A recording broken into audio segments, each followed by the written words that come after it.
जैसे मनुष्य सृष्टि का जो बीज है, जो भारत में शिव के लिंग के रूप में आज भी बहुत मान्यता प्राप्त है। और भारत तो क्या, सारे विश्व में जो खुदाइयां हुई हैं देश देशांतर में, उन सभी देशों की खुदाइयों में वो लिंग मूर्तियां सबसे जास्ती तादाद में मिली। तो सार्वभौम है या एकदेशी हुआ? सार्वभौम है। ऐसा जो मनुष्य सृष्टि का बीज है, भारत में भी उसको कोई नहीं जानता वो क्या है, ये क्या करता है। आंखों से देखते हैं तो समझते हैं कि जो ये करता है वो हम भी करते हैं। बाहरी आंखों से देखते हैं ना, तो जो वो करता है वो हम भी करते हैं। परंतु प्रश्न पैदा होता है, इस शिवलिंग की पूजा क्यों होती है, हमारी पूजा क्यों नहीं होती? हम भी तो वही कर्म करते हैं। उसी कर्मेंद्रिय से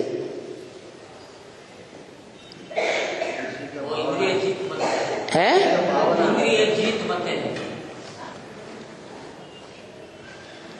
ये कोई सोचता नहीं है,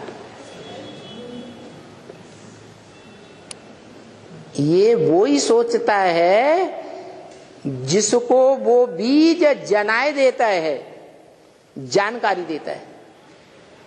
इसलिए तुलसीदास ने लिखा है, जे ही जान नौ ते ही देव जनाई, और जानत तुम ही हुई जाई। जिसको जानकर वो ही बन जाता है। मन मना भव, मेरे मन में समा जा। अरे तेरे मन में ज्योति बिंदु एक शिव, तो जो समा जाएगा वो भी क्या होगा? ज्योति बिंदु। तो जो समाने वाला है उसको ज्योति बिंदु की नॉलेज किसने दी है? जिसने नॉलेज दी वो ही पहला जानकार हुआ ना प्रैक्टिकल में। इसलिए बोला, जे ही जानो ते ही देव जनाई, और जानत तुम्हें हुई जाए। माना उस बाप का परिचय बाप के सिवाय कोई दे नहीं सकता।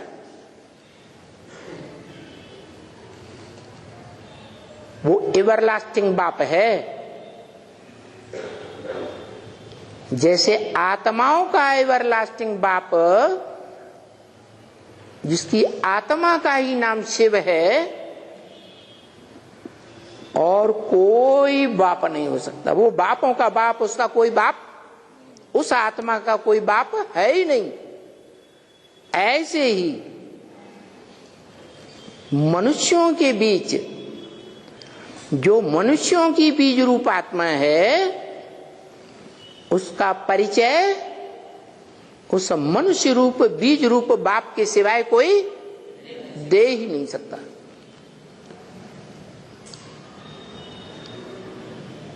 क्यों?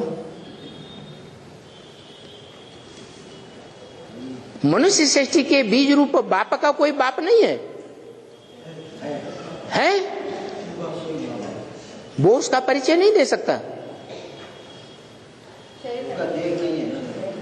देह नहीं है, शिव अपना परिचय देता है। शिव अपना परिचय देता है।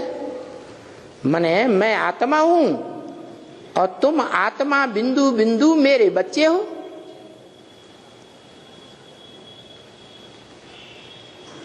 माने जो बुद्धिमानों की बुद्धि है वो बुद्धि रूप जो ओरिजिनल है भूले हुए होने के कारण नहीं जानते कि मूल रूप में हमारी विशेष शक्ति कौन सी है। बुद्धि है, मन है या संस्कार है? बुद्धि। तो जो बुद्धिमानों की बुद्धि है वो बुद्धि बुद्धि बुद्धि बुद्धि आत्माओं को परिचय देती है कि तुम बुद्धिमान बाप के बुद्धिमान बच्चे हो। बुद्धि के आधार पर फैसला करो कि मैं कौन हूं, मेरा बाप कौन है, ये सृष्टि क्या है, कौन इसका निर्माता है और कैसे।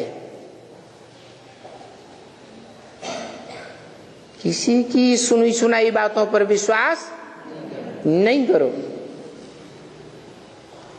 खास भारतवासियों के लिए बोल दिया।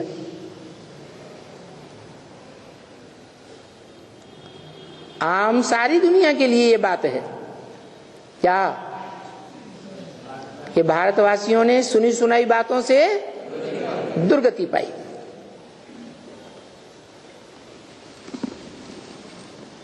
तो शास्त्रों में जो बातें हैं और शास्त्रों से जो बातें मिलती हैं वो सुनी सुनाई बातें हैं या उनका कोई पक्का प्रूफ है? पक्का प्रूफ है? प्रूफ है? प्रूफ नहीं है। क्योंकि प्रूफ और प्रमाण निकालना ये सबके बस की बात नहीं है। जो बुद्धिमानों की बुद्धि बाप है वो तो जन्म मरण के चक्र से न्यारा होने के कारण त्रिकालदर्शी है। भूत भविष्य वर्तमान तीनों को जानकार है। तो उसकी नजर में तो सारा प्रूफ है। नहीं है? और वो प्रूफ प्रमाण सहित सारा ज्ञान देता है। लेकिन वो दुनिया का ऊंचे ते ऊंचा कवि विद्वान, विद माने जानना, जानकार, विद्वान, उससे ज्यादा जानकार कोई है ही नहीं। तो जो कवि होते हैं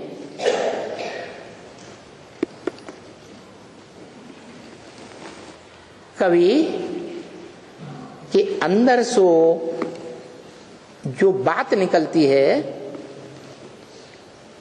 वो अंदरूनी बात निकलती है या बाहर की बात है? अंदरूनी बात निकलती है। सच्चाई अंदर होती है या बाहर होती है? जैसे बोलते भी हैं सत्यस्य तत्वम निहितम गुहायाम, सत्य का तत्व गुफा, जिसे बाहर से देखो तो अंधेरा ही अंधेरा दिखाई देता है। कोई रोशनी लेकर अंदर घुसे, हिम्मत करे तो दिखाई देगा अंदर तक, नहीं तो नहीं दिखाई देता। जिन खोजा तिन पाइया, गहरे पानी पैठ। जिन्होंने सागर के गहरे अंतराल में घुस करके अवगाहन किया, वो रतन खोज करके लाते हैं। सागर के अंदर रतन भरे पड़े हैं, रत्नागर कहा जाता है। और जो ऊपर ही बैठे रहे, डरते रहे, अरे हम घुसेंगे तो डूब जाएंगे, कहते हैं ना, क्या कहते हैं? अंदर घुसेंगे तो डूब मरेंगे। उनके गुरु भी ऐसे ही सिखाते हैं। अरे ज्ञान की गहराई में नहीं जाना, ज्ञान की गहराई में जाएंगे तो क्या होगा रिजल्ट? डूब मरेंगे। तो ये हिम्मत की बात हुई या हिम्मत पस्त करने की बात हो गई? ये हिम्मत को पस्त करने वालों की बातें हैं।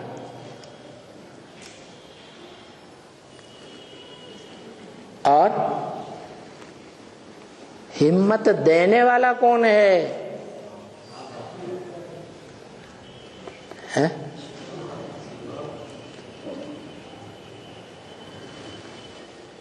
भगवान जिसे कहा जाता है उसे कहते हैं हिम्मत भगवान देता है।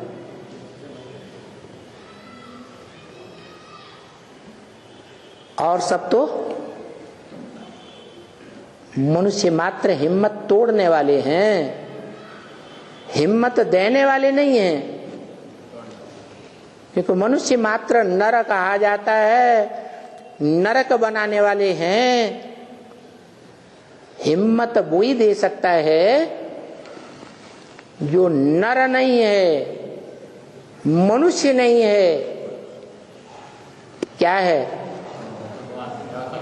भगवान है। और मनुष्य को भगवान नहीं कहा जाता।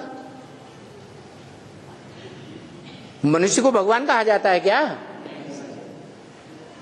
तो इब्राहिम, बुद्ध, क्राइस्ट आदि सभी धर्म पिताएं क्या हो जाएं?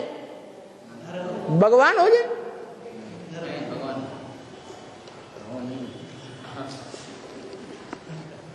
क्रिश्चियन लोगों में तो आज भी कहते हैं हेवनली गॉडफादर। वो क्राइस्ट को हेवनली गॉडफादर मानते हैं क्या? क्राइस्ट अपन को हेवनली गॉडफादर कहता था क्या? वो तो कहता था मैं भगवान का मैं गॉडफादर का बच्चा हूं।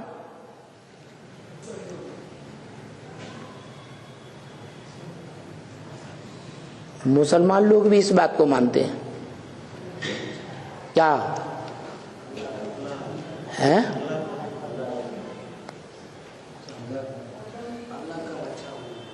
है? वो भी मानते हैं। क्या कहते हैं? आदम को खुदा मत कहो, आदम खुदा नहीं। क्या? आदम खुदा नहीं, आदम खुद नहीं आता है, लेकिन खुदा के नूर से आदम जुदा नहीं। जो खुदा का नूर है, जो खुदा की रोशनी है आत्मा रूपी, उस रोशनी से वो अलग नहीं है। जो खुदा की नूर है, खुदा की रोशनी है, वही रोशनी आदम की है, सृष्टि के आदि पुरुष की रोशनी है। इसीलिए शिव शंकर कहा जाता है। क्या कहा जाता है? शिव नाम क्यों जोड़ दिया? क्योंकि शिव को याद करते करते शंकर क्या बन गया? शिव बाप समान बन गया। याद करने का इतना महत्व है। जैसे पत्नी जीवन भर पति के अंग को याद करती है, सुख लेती है, स्मृति में आता है बार बार, और अंत समय में जीवन की सारी स्मृतियां इकट्ठी होकर के वही स्मृति फिर हावी हो जाती है। कौन सी? पत्नी की बुद्धि में मरते समय कौन सी स्मृति हावी हो जाती है? पति के उसी अंग की स्मृति हावी हो जाती है जिस अंग से जीवन में ज्यादा सुख लिया है। तो क्या होता है? अंत मते सोगते, मति माने बुद्धि। अंत में जैसी बुद्धि बन गई वो ही स्वरूप अगले जन्म में मिल जाता है। ये बात पति के लिए भी लागू होती है, ज्यों की त्यों लागू होती है। तो पति अंत समय में स्त्री तन को याद करता है तो क्या बन जाता? स्त्री बन जाता है। तो इतनी सच्चाई जब है दुनिया के हर स्त्री पुरुष के लिए, तो शंकर के लिए सच्चाई नहीं हो सकती है? कि जीवन में, पुरुषार्थी जीवन में जिसको जास्ती से जास्ती याद करेगा अंत समय में उसी की याद ठहरेगी या नहीं ठहरेगी? नहीं ठहरेगी, ठहरेगी। और फिर क्या है? क्या कहा जाएगा? वो ही बन जाएगा। तो जो बन जाता है शंकर, कौन सा स्वरूप बन जाता है? शिव स्वरूप बन जाता है। इसलिए शिव शंकर कहा जाता है। शिव नाम पहले क्यों रख दिया? याद करने वाला तो शंकर है। हाँ, जिसको याद किया जीवन भर वो बड़ा हुआ ना, ज्यादा प्राप्ति कराने वाला हुआ ना। नहीं, पति सारा जीवन पत्नी को याद करता है तो पत्नी बड़ी हो गई, पति के लिए अंत समय में, या स्वयं बड़ा हुआ है? पत्नी ही बड़ी हो गई, स्वयं को भूल गए। तो संग का रंग लगा या नहीं लगा? है? संग का रंग लगा।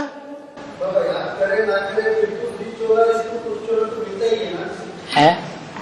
जो मरते समय स्त्री पुरुष को याद करे, पुरुष स्त्री को याद करे, वो तो चोला मिलना ही है। याद करे ना करे फिर तो मिलना ही है ना वो। क्यों ऐसा नहीं होता है कि अगले जन्म में भी पुरुष को पुरुष चोला मिले? उसका अंतर क्या? स्मृति ना करने से भी वो तो मिलना ही है। तो पुरुष बनेगी, स्त्री बनेगी। अरे नहीं किया याद और अगले जन्म में पुरुष पुरुष ही बन गया तो स्मृति कारण नहीं है।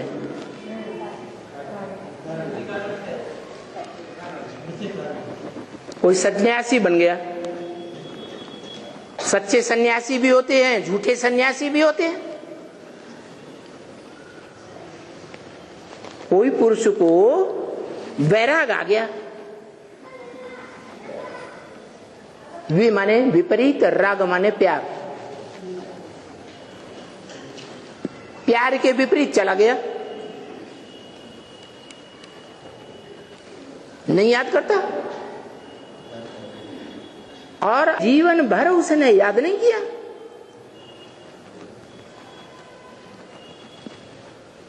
तो कौन सा चोला धारण करेगा? स्वयं का ही चोला मिलेगा ना। तो ये स्मृति का सवाल है, स्मृति की प्रधानता है।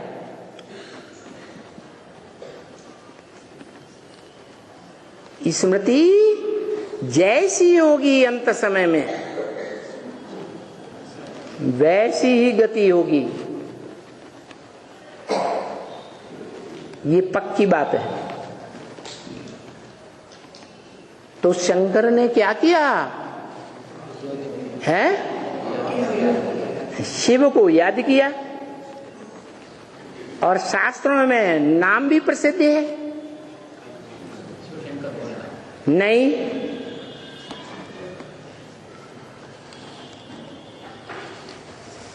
एक ही आदत की प्रधानता रही या अनेकों की या दो चार की याद की प्रधानता रही तो नाम क्या पड़ा? एकलव्य।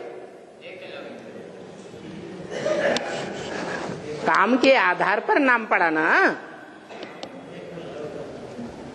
शास्त्रों में जो भी नाम है किस आधार पर है?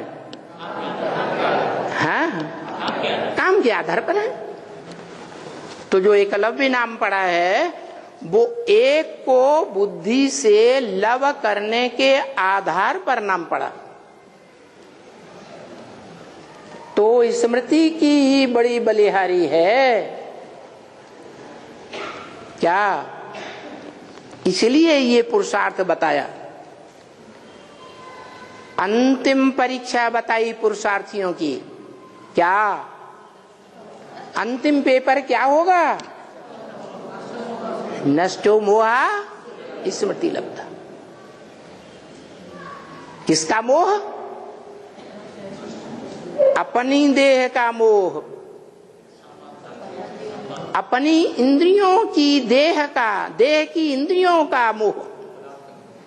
देह की इंद्रियों से जो सुख मिलता है उस सुख का मोह, देह के पदार्थों का मोह,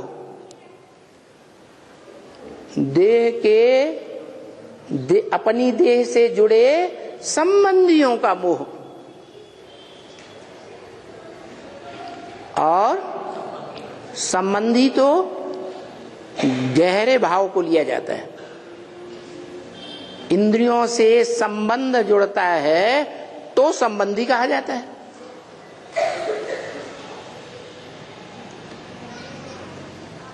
संबंध गहरा होता है और संपर्क हल्का होता है।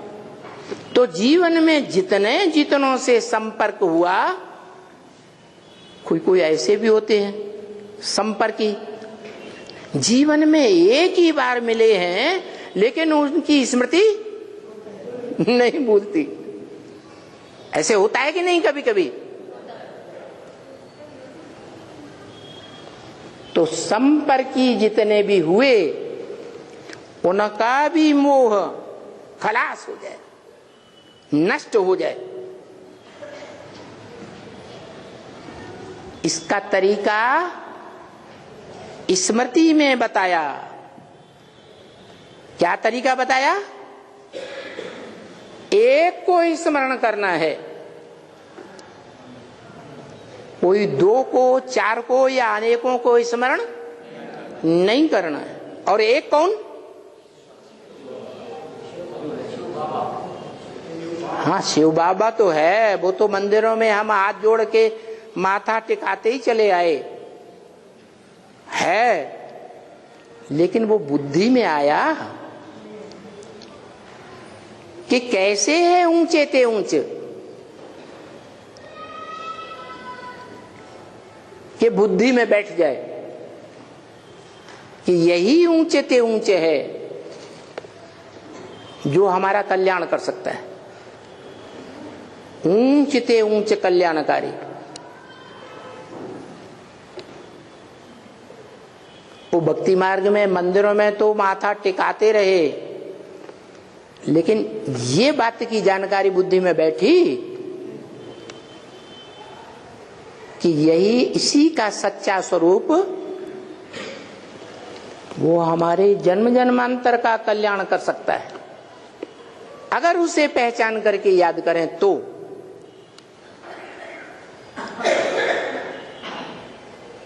कौन हुआ है?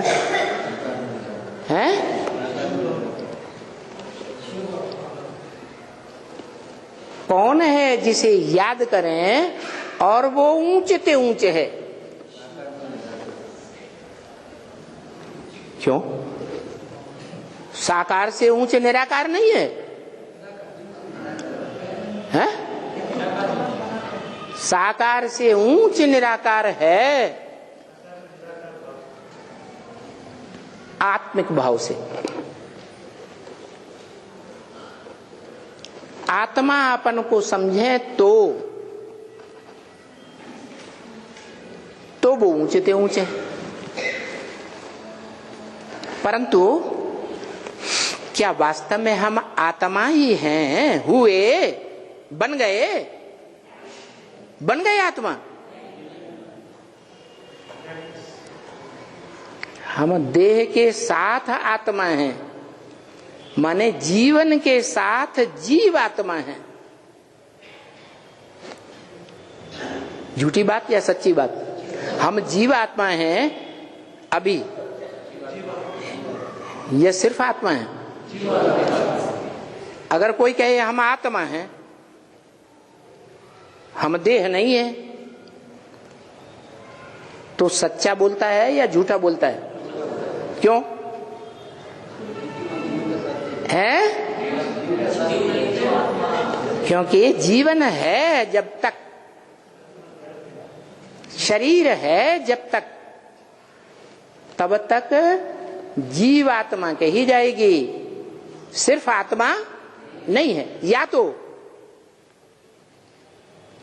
ऐसी स्टेज बना ले कि जब चाहे शरीर को छोड़ दे और जब चाहे शरीर को धारण करे, जब चाहे अपना शरीर छोड़ दे और किसी दूसरे के शरीर में प्रवेश करे, और जब चाहे दूसरे के शरीर से वापस आ जाए। इतनी शक्तिशाली आत्मा बने तब कहेंगे आत्मा। सूक्ष्म ते सूक्ष्म, शरीर तो स्थूल है, स्थूल तत्वों का बना हुआ है। स्थूल में ज्यादा ताकत या सूक्ष्म में ज्यादा ताकत? सूक्ष्म में ज्यादा ताकत। तो सूक्ष्म आत्मा हम तब कहें अपने को जब देह में बंधे हुए न हो। अभी क्या स्थिति है? अभी देह में बंधे हुए हैं, इसलिए वास्तव में हम प्योर आत्मा अभी नहीं कह सकते। देह में बद्धायमान है, माने देहभान है। देह के बंधन से परे हो जाए तब हम आत्मा हैं। तो नंबरवार हैं ऐसी स्टेज प्राप्त करने में, यह सब एक जैसे हैं। एक ही टाइम पर आत्मा बनेंगे प्रैक्टिकल में, या टाइम आगे पीछे हो जाएगा? है कोई पहले आत्मा बनेगा देह से डिटैच, कोई बाद में बनेगा। जैसे वृक्ष होता है, उसमें पहली बार पहला फल आता है, और फल जब पक जाता है तो उसके अंदर का बीज फल से अपने को डिटैच कर लेता है। न फल से अटैचमेंट, न टहनी से अटैचमेंट, न तने से अटैचमेंट, पूरे वृक्ष से डिटैच, क्योंकि वृक्ष पुराना हो गया। ऐसे ही ये मनुष्य सृष्टि है। इस मनुष्य सृष्टि में जो मनुष्य सृष्टि का बीज है, पहला पहला वृक्ष का, चैतन्य वृक्ष का पहला बीज, वो इस मनुष्य सृष्टि से अपन को पहले पहले डिटैच कर लेता है। तो अंत में ही आत्मा बनता है। अंत में ही आत्मा बनता है। तब तक 84 जन्म से पहले देह रहता है, अंत तक सिर्फ देह रहता है। वो तो सभी रहते हैं, देह और आत्मा। जो बीज है मनुष्य सृष्टि का, उसमें क्या अंतर है?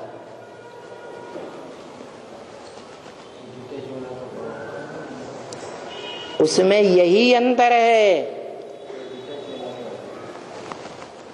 कि पूर्व जन्मों में चाहे द्वैतवादी जन्म हुए हों द्वापर युग से, दूसरे दूसरे धर्मपिताओं के साथ रहना पड़े, तो भी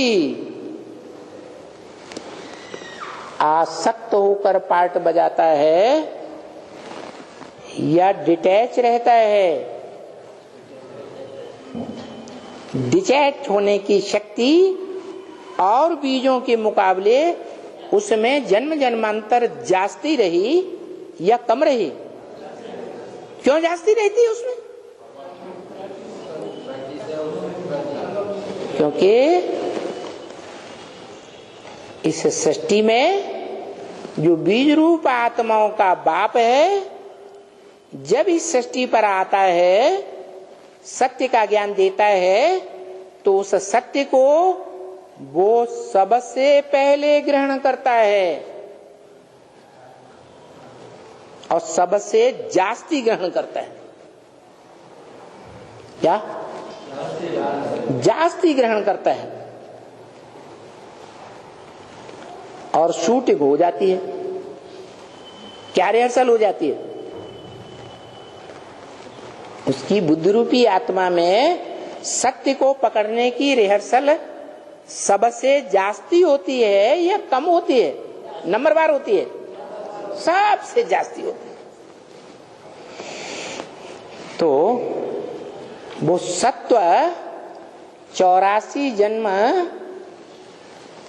औरों के मुकाबले जास्ती काबिज रहेगा या नहीं रहेगा? यही कारण है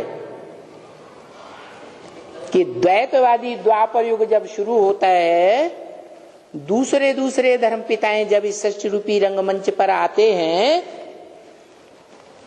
और बड़ी पावरफुल आत्माएं आती हैं, पावरफुल धाम से,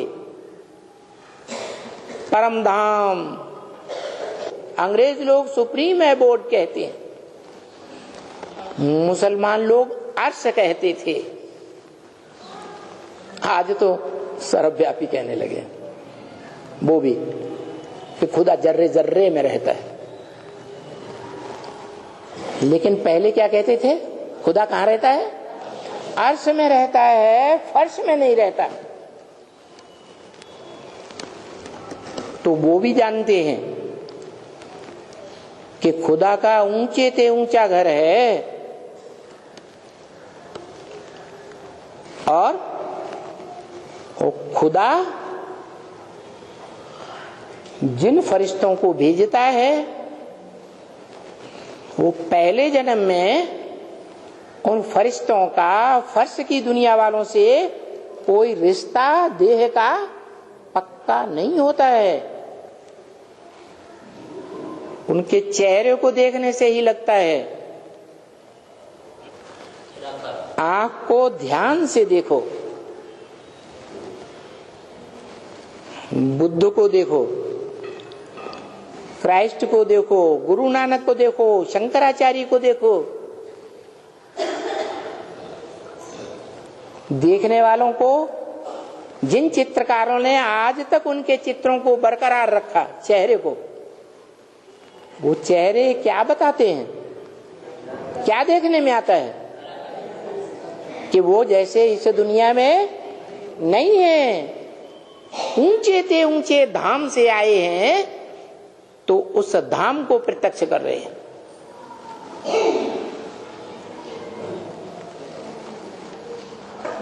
वो है ही सात्विक आत्माएं।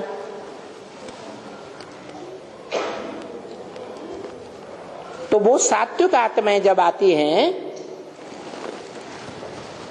तो गर्भ से जन्म लेती हैं क्या? सत्व प्रधान आत्मा गर्भ से कैसे जन्म लेगी? गर्भ में तो दुख मिलता है, बंधन होता है।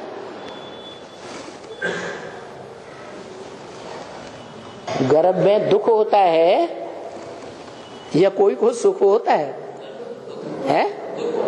दुख होता है। क्यों? क्यों दुख होता है? क्यों बंधन महसूस होता है? कारण क्या?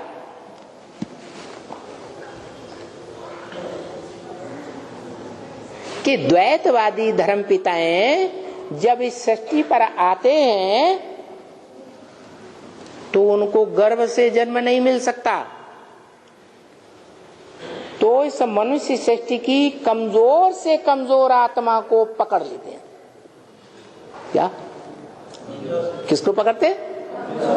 कमजोर से कमजोर आत्मा को पकड़ लेते। जैसे इब्राहिम आया, इस मनुष्य सृष्टि रूपी रंगमंच पर भारत में उसने किसको सबसे कमजोर आत्मा जान करके आधार बना लिया है?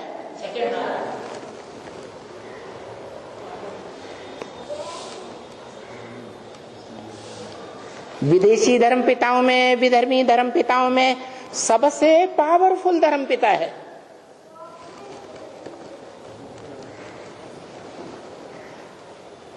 तो उसकी कुर्सी, उसका जो फर्नीचर है ऊंचाई होगा या नीचे होगा? है? उसका फर्नीचर कैसा होगा? है? विदेशियों के बीच, विधर्मी धर्मपिताओं के बीच ऊंचे ही होगा ना। तो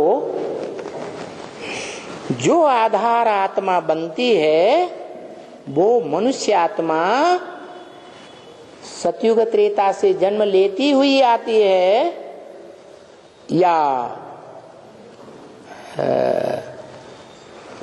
अंतिम जन्म में ही होती है? सत्युग का सेकंड जन्म है? सत्युग का सेकंड जन्म। हाँ, सतयुग में जो 8 नारायण गाए हुए हैं, शास्त्रकार ये नहीं जानते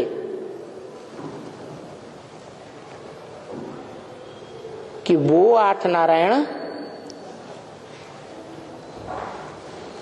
ऋषियों के रूप में द्वापर युग में प्रख्यात होते हैं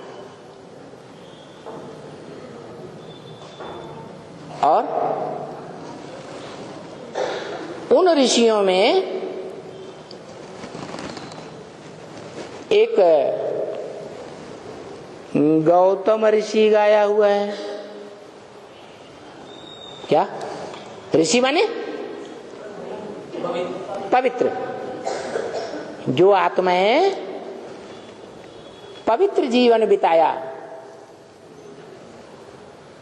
पुरुषार्थी जीवन में, जैसे ब्रह्मा ने कैसा जीवन बिताया? पवित्र जीवन बिताया। तो शरीर के आधार पर पवित्र जो जीवन बिताया है वो पवित्रता की पावर सतयुग के जन्मों में उनको नारायण के रूप में स्थिर कर देती है। नारायण, उनका नंबरवार घर कहाँ है? ज्ञान जल में रहता है। वो ही नंबरवार ज्ञान जल का जो सार है, जो बीज रूप स्टेज बिंदु रूप बन करके रहते हैं सतयुग में, वो ही आत्माएं जन्म लेते लेते द्वापर के आदि में, त्रेता के अंत में ऋषियों के रूप में विख्यात हुए।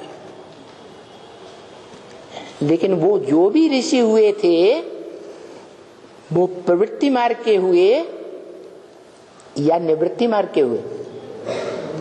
हैं? हैं? निवृत्ति मार्ग थे? प्रवृत्ति मार्ग के थे, प्रवृत्ति में थे। जैसे गौतम ऋषि की पत्नी थी या नहीं थी? विख्यात है शास्त्रों में, नाम है गौतम ऋषि। लेकिन वो नाम जो शास्त्रों में पड़ा है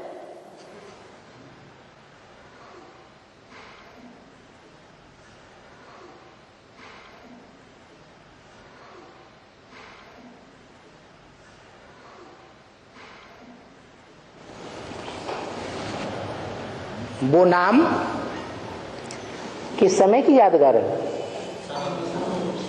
संगम युग की यादगार है।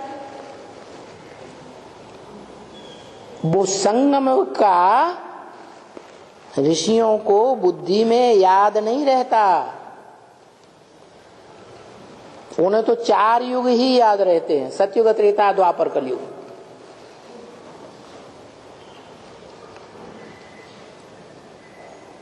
तो वो पवित्र होने के कारण भले प्रवृत्ति मार्ग में होते हैं, लेकिन दूसरे मनुष्यों के मुकाबले ज्यादा पवित्र होते हैं। नंबरवार या कम पवित्र होते हैं? ज्यादा पवित्र होते हैं, इसलिए समाज में उनकी मान्यता ज्यादा होती है। तो उनमें जो पहला गौतम ऋषि गाया हुआ है, कैसा ऋषि? गौ माने इंद्रियां और तम माना श्रेष्ठ। इंद्रियों में श्रेष्ठतम सुख जिसने भोगा। द्वापर युग से कौन सी इंद्रियां होती हैं जो प्रबल होती हैं? ज्ञानेंद्रियां या कर्मेंद्रियां? तो कर्मेंद्रियों में प्रबल कर्मेंद्रिय का जिसने सबसे जास्ती सुख भोगा, वो नाम पड़ा शास्त्रों में, क्या नाम पड़ा? गौतम ऋषि। है संगम युग की बात, शूटिंग पीरियड की बात। वो निराकार पर्दे के पीछे रहने वाला परमेश्वर रंगमंच पर प्रत्यक्ष नहीं होता, पर्दे के पीछे रहकर डायरेक्टर का पार्ट बजाता है, और बाकी सब रंगमंच पर पार्टधारी हैं, 500-700 करोड़। उनमें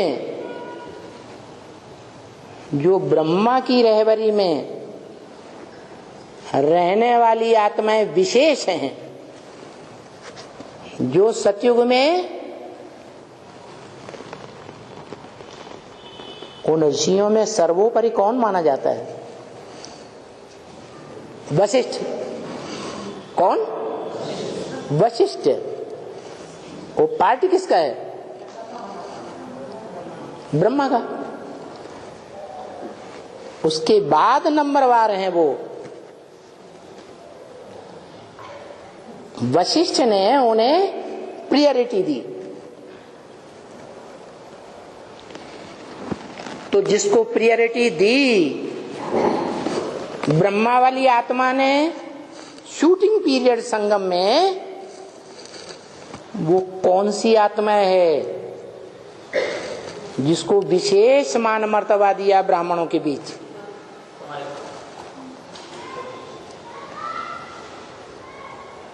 मम्मा को नहीं दिया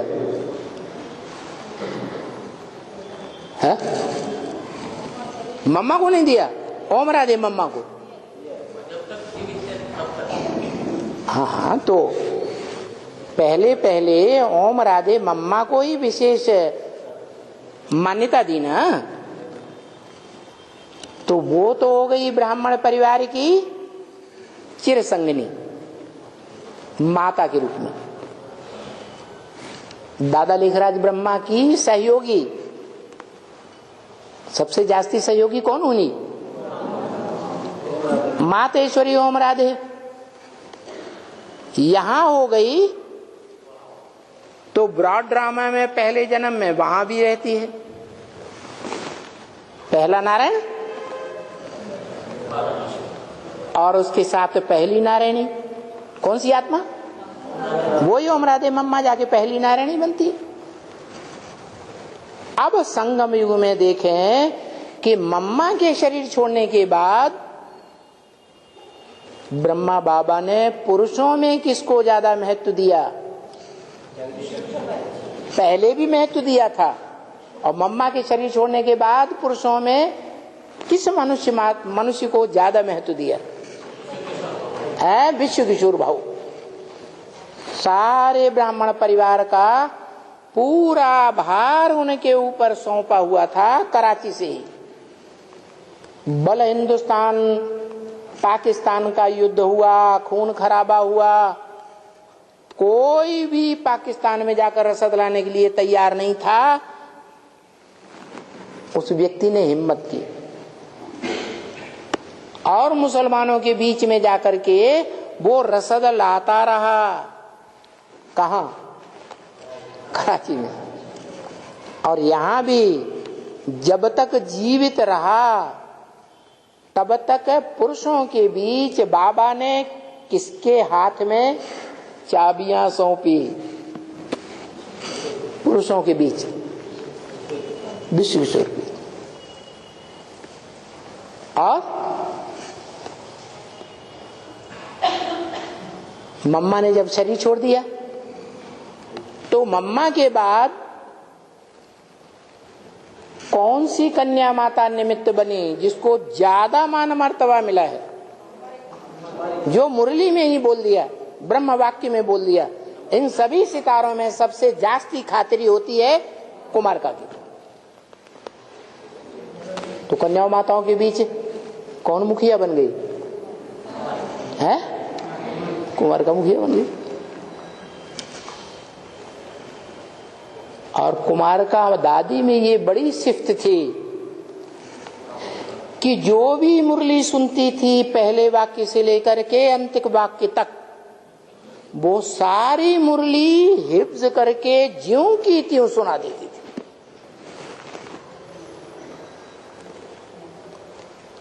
उन महावाक्यों का, शब्दों का अर्थ समझे या न समझे।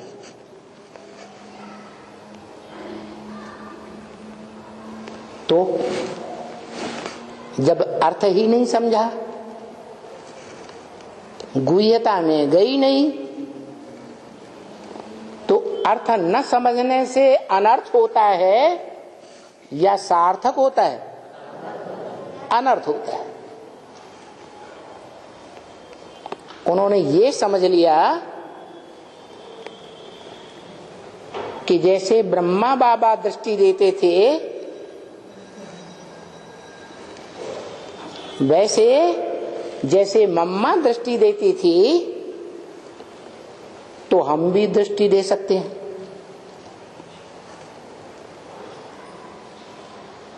और महावाक्यों की गुह्यता में नहीं गई कि मुरली में ये भी बोला है कि तुम बच्चे तो ऐसे नहीं करेंगे,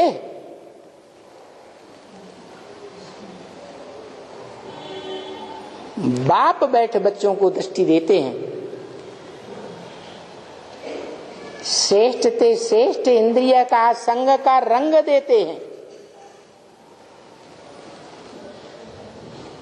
तुम बच्चे तो ऐसे नहीं करेंगे।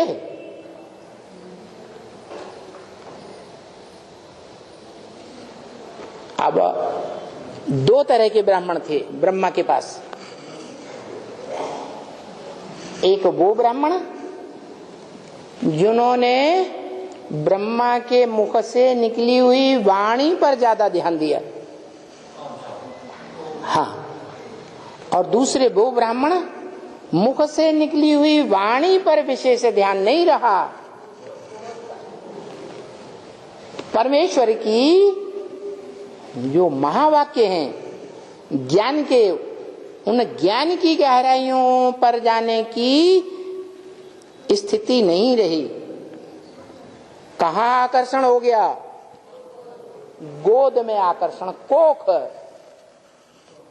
कोख माने गोद। ब्रह्मा की गोद का मजा लेने में बड़ा आनंद आया, मम्मा की गोद लेने में बड़ा आनंद आया। और वो कुखवंशावली ब्राह्मण कहे गए तो देह का संग लिया या दादा लेखराज ब्रह्मा में कार्य करने वाली सर्वश्रेष्ठ आत्मा जिसे परम पुरुष कहा जाता है, पुरुष माने आत्मा, उससे परम कोई होता ही नहीं। उस परम पुरुष का संग लिया या देहधारी अम्मा का संग लिया है, अम्मा का संग लिया। इसलिए यही दोनों आत्माएं जो अपने पुरुषार्थी जीवन काल में समझती भी रही कि यहां हम मम्मा बाबा के गद्दी नशीन हैं, मम्मा बाबा ने हमको सबसे जास्ती मान मर्तबा दिया, तो आने वाली नई दुनिया में भी इनके गद्दी नशीन हम ही बनेंगे, ये पक्का भाव था। तो सेकंड नारायण नारायणी बन जाते हैं। लेकिन जो सेकंड नारायण नारायणी बनते हैं, जो ब्राह्मण संगम युग में जो बनते हैं, वो देह का फकुर उन्हें ज्यादा रहता है या शिव की वाणी और शिव का फकुर ज्यादा रहता है? देह का फकुर ज्यादा रहता है। देह का जो क्या कहते हैं, उमंग उत्साह बहुत रहता है। और देह विनाशी है या अविनाशी है? देह विनाशी है। मम्मा और बाबा दोनों की देह आखिरी अंजाम विनाशी या अविनाशी? विनाशी। क्यों?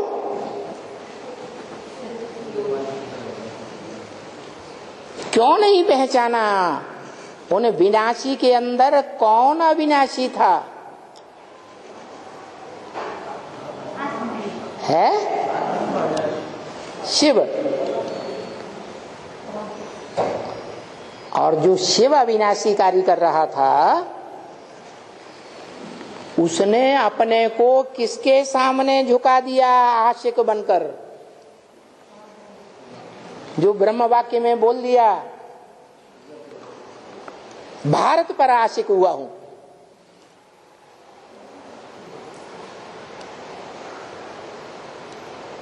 जो ऊंच ते ऊंच आत्मा है, वो किस पर आशिक हुई है?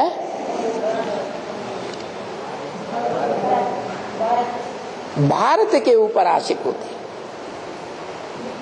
भारत माने जड़ जमीन के ऊपर आशिक होती है, या कोई चैतन्य आत्मा है, मनुष्य आत्मा, उस पर आशिक होती है? चैतन्य तो चैतन्य के ऊपर ही आशिक होगा। उसी पर क्यों आशिक होती है? औरों पर क्यों नहीं है? क्योंकि त्रिकालदर्शी है। वो जानता है कि इस मनुष्य सृष्टि में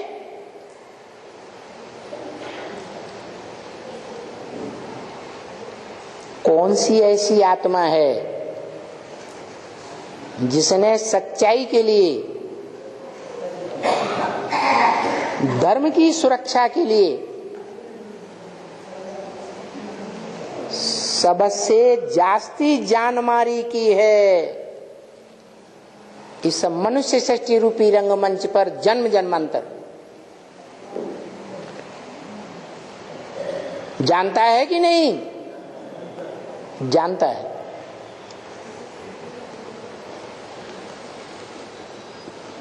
तो उसी को निमित्त बनाता है।